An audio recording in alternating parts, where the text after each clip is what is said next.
Hey guys, this time I'm building a chicken water that won't freeze, hopefully. I don't think it will, but if this video is on, then it won't. You're gonna need a few things. 55-gallon barrel, this one I'm using. It doesn't have a lid on it. I'll just put a piece of plywood over it or something like that. There's this irrigation hose, I'm pretty sure, Polyflex. I got 100 feet of it. This is half-inch. Then I have a pump. I don't know what gallons per hour it is or anything, but it has a pretty good flow to it. I bought 10 foot of this. This is PVC, but it's what is it called? What does it say on it?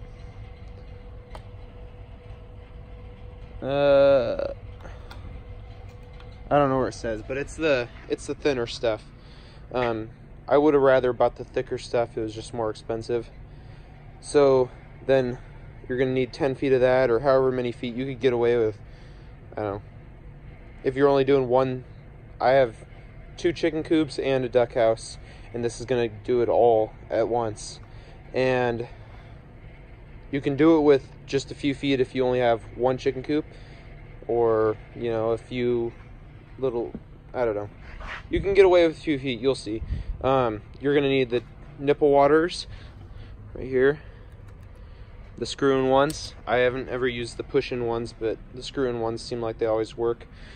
You're gonna need glue, PVC glue of some sort. This is 1/2-inch threaded on one end, and I don't know what that, female on that end. Then you're gonna need this bushing. It goes from 1/2-inch, right there, 1/2-inch, and then that black pipe goes on this end. This just goes right there. You screw it in. Kind of has threads to start it, you can see. And then that screws into that end. Sorry, this is kind of all. That screws into that end, and then that goes into there. Okay. Then for the threads, I just got some of that, I think it's thread tape or whatever it is. I don't know what it's called, but you'll be able to find it in the plumbing section. Then you're gonna need a drill bit to drill the holes. I was testing out the holes to make sure I had the right drill bit to go into those. Okay, and then I'll put one together and I'll show you what it's gonna look like. Okay, so got it done. One of them. Got 4 nipple waters in the bottom. Since I'm using used ones from the bottom of these old ones, the threads aren't like they used to, so I just used a little bit of that PVC glue, so basically plastic glue, and I just put a little bit around, made sure I didn't get it in the working mechanics of the nipple water, and then also glued on the ends. And these tabs, there's a bunch of different ones you can get, but mine, the blue ones, have the little arms on them sticking out, so I made sure to put them in the sides like that with the nipple water on the bottom, and that'll make sure, I don't know, because I'm putting it on chicken wire, so I can kind of put it against the wall and then zip tie it on, and that'll kind of give it an extra little support. But I'm just going to do that to all 3 of them, build them like that, and let them dry, and then rinse them in water, so it's a little safer for the animals because the glue. And then I got to go set it up outside, and I'll show you once I'm done exactly how I did it. One more thing is I got this big square, and I used it to, I lined it up like that, held it on there and drew a line with a pencil so that all the nipple waters are perfect in a line, because if they're off, they might leak. I've made them on PVC before, and if one's like tilted the wrong direction, like down, it's not gonna leak. If it's tilted like that, it could leak. I don't know. I've had them leak, I've had them not leak at an angle like that, so better to be safe than sorry. So there's another little tip on how to draw a straight line on that. Okay, this is the system I got. The one change that I had to make was I had to buy a more heavy-duty extension cord because of where my power source is coming from. Oh, past the backhoe. It's connected to a equipment shed that comes out here, and I had to buy a more expensive 3-way. I think that's 12 gauge. No, it's either 12 or 10, and then this is 12 too, and then I have another 12 100-footer plugged into it, so I have 125 feet of extension cord plugged in to reach out here.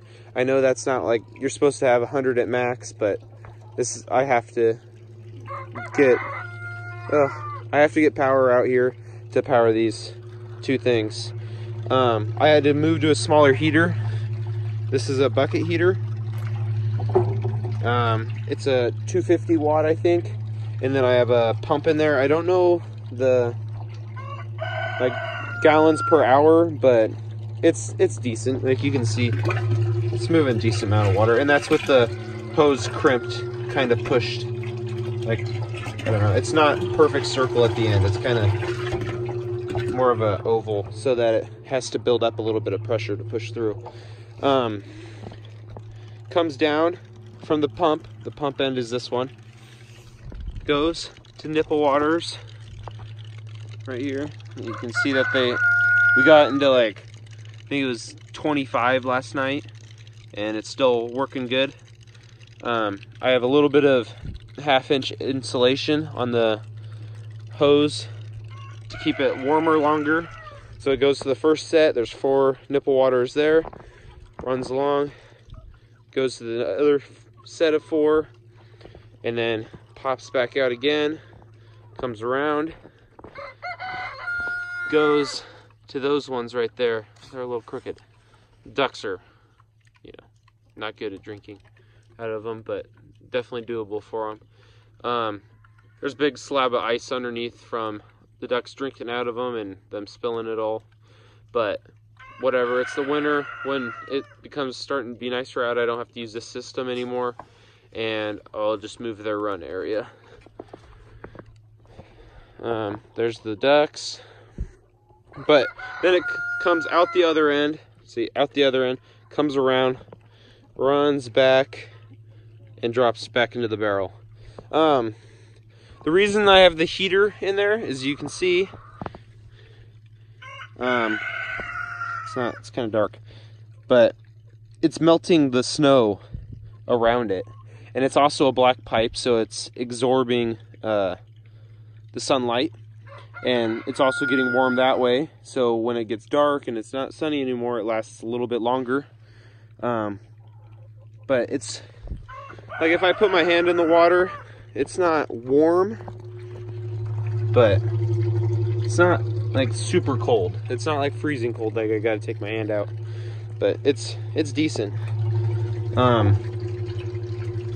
It said this heater said it was rated for 30 gallons, so I only have it filled up a quarter of the way, but I'm gonna try it. I'm gonna fill it up here in a little bit, more than halfway, and hopefully that works too. Another thing is this, where the water comes out, you want it above the water surface. If you have it underneath, then it's not causing any disruption to the surface, and moving water doesn't freeze as easily. It has to be really cold for it to freeze, and so if you have it splashing down in there, it'll keep it unfrozen better. If you can have a bigger water heater, because I don't know, the bigger one I showed you guys just a few seconds ago, or a few minutes ago for you guys,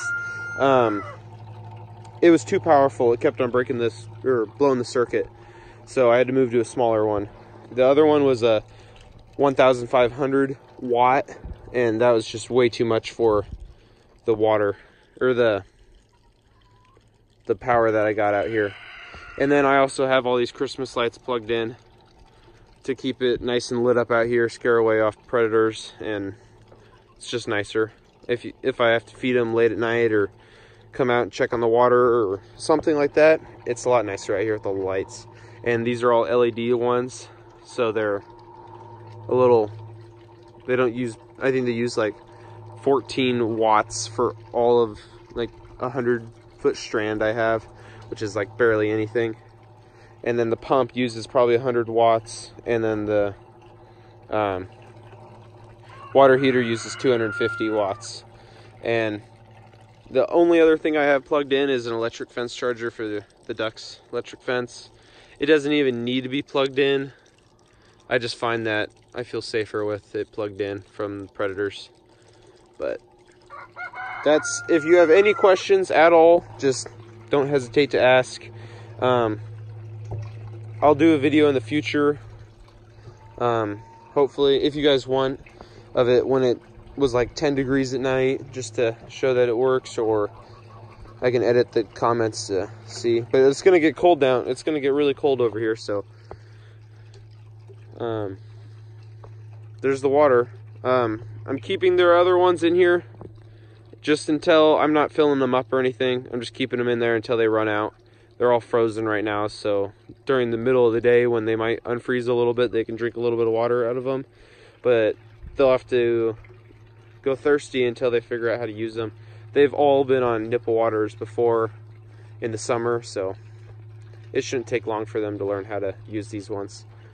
But yep, that's it. Leave any questions, comments, concerns down in the questions below or the comment section, and thanks. Bye.